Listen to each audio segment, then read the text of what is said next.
My question is based on the last two verses of Surah Fatiha, غَيْرُ الْمَغْضُوبِ عَلَيْهِمْ وَلَا الضَّالِّينَ.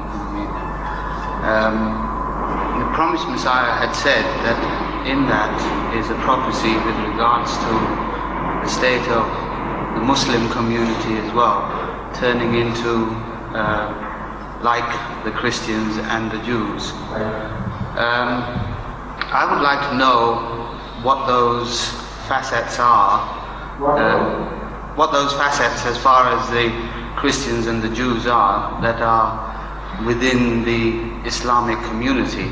And secondly, whether, because we continue to say Surah Fatiha in our prayers, whether that actually means that in the end, when the great majority of the world becomes Ahmadiyyat, we will begin to deviate, and go towards that.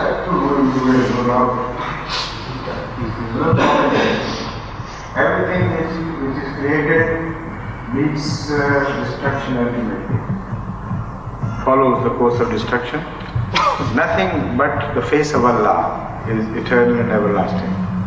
Even this universe, which is supposed to be indestructible by scientists, for example, they said the protons are indestructible, and now they have begun to discover that protons also have a life period, and so everything which comes to be is made to go away, to finish, to die.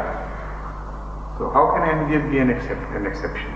This is a natural phenomenon that will follow, but we must try to prolong life, and that is observable. This is what lies in our hands to a great extent. You can find sensible people who maintain their buildings well, who look after everything. The moment a drop of rain seeps through the roof, they go up and employ hard labor and make the repair and so on. Their houses live much, much longer than the houses of such people who are careless about their things.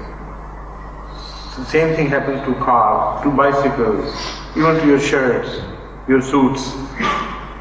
Some last very long. I know some people whose shoes, for example, last so long that they don't know what to do about them.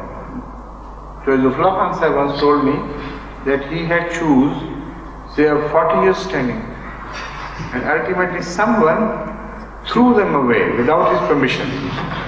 But he wouldn't part with them either. And I know a gentleman whose shoes break after every 6 months. However strong the leather be or the company be, and the quality of the company, it doesn't matter. He simply would breaks them away and brings them to shatters, the way he uses them. So one can only wish and pray for a much longer period of our healthy stay in the universe. A healthy religious stay, a meaningful stay, so that we not only prolong life of Ahmadiyyat, but prolong the meaningful life of Ahmadiyyat. But that would come our way ultimately, that I must tell you. And that death will ultimately be the death of mankind as such. Because this will be the final manifestation of religion.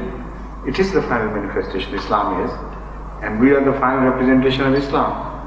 So when we die ultimately, the mankind would be condemned, and mankind would be wiped out from the face of earth as such. So our end is the mankind's end. We are more responsible than we should be held more responsible than other people before us. Because when they died, only a tribe died, a system died, an age died.